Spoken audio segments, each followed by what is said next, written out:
Como é que Deus se revelou? Ao longo de milhares de anos, Deus mostrou e manifestou-se ao homem, levando a uma compreensão cada vez mais profunda de sua natureza e seu plano para a raça humana. Esse processo é chamado de revelação. Um evento-chave na história da revelação teve lugar cerca de 4.000 anos atrás. Naquele momento, um homem chamado Abrão viveu em Harã. Harã está no que é hoje o sudeste da Turquia. Não só havia casas em Harã, estacionamentos e shoppings, mas havia templos, um monte de templos. Porque naquela época, a maioria das pessoas acreditava em muitos deuses. Tinha um para a fertilidade, um para a colheita, um para a chuva, um para a guerra, um para a pedicure. E bem no meio dessa bagunça de divindades, Abrão ouviu a voz de Deus. Sai da tua terra e vai para onde eu te mostrarei. Abrão confiou em Deus. Ele teve fé e partiu para Canaã. Ele confiou em Deus quando lhe foi prometido um filho e permaneceu fiel em todas as suas provações. Abrão, cujo nome mudou para Abraão, é chamado o pai da fé no Deus único. Os descendentes de Abrão são chamados de israelitas. Muitos anos mais tarde, os israelitas caíram sob o poder dos egípcios. Um novo capítulo começou com a conhecida história de Moisés.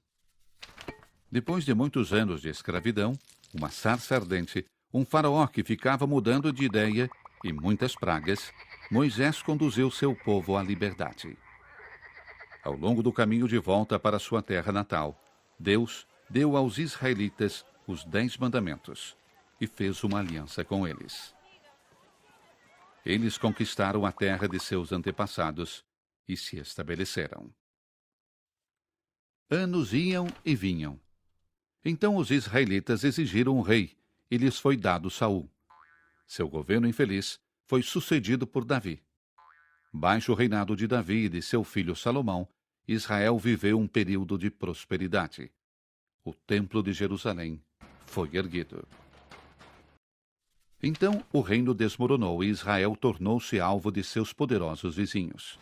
Primeiro foram os assírios, depois os babilônios, em seguida os persas, depois os gregos, depois os ptolomaicos e seleucidas, e finalmente eles foram submetidos ao governo de Roma.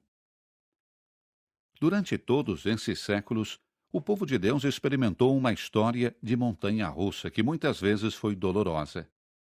E através de tudo isso, Deus se revelou. Essa é a sua pedagogia. Ele fala não só através de seus profetas, mas também através da história de seu povo.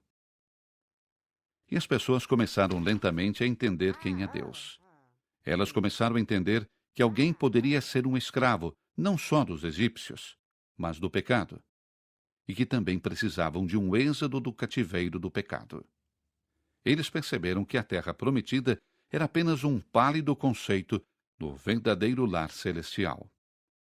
Eles reconheceram que, apesar de todo o seu esforço, a lei nunca vai fazer os homens verdadeiramente justos e que a ação de Deus é necessária para isso. Eles perceberam que um Salvador era necessário, um Redentor da humanidade enviado desde cima. E há 2.000 anos atrás, na plenitude dos tempos, como se diz, Deus agiu. Não, um pouco mais para a esquerda. Jesus, o Redentor da humanidade, nasceu em Belém. Sua vinda foi diferente do que muitos esperavam. Ele não era um guerreiro colossal, um super-herói pronto para a batalha com os romanos. Ele pregou a paz no meio da opressão. Ele lutou contra o ódio com o amor.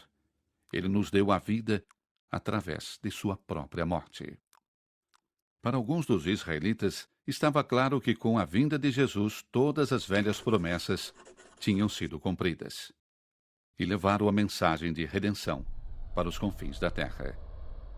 Eles foram logo chamados pelo nome de cristãos, e hoje formam o maior grupo de fiéis na terra. Essa é a versão curta da história da revelação de Deus. O que encontramos não é uma coleção de contos heróicos. Encontramos santidade e pecado, muitas vezes presentes na mesma pessoa. E entre as linhas dessa história de santos e pecadores, Deus se revela.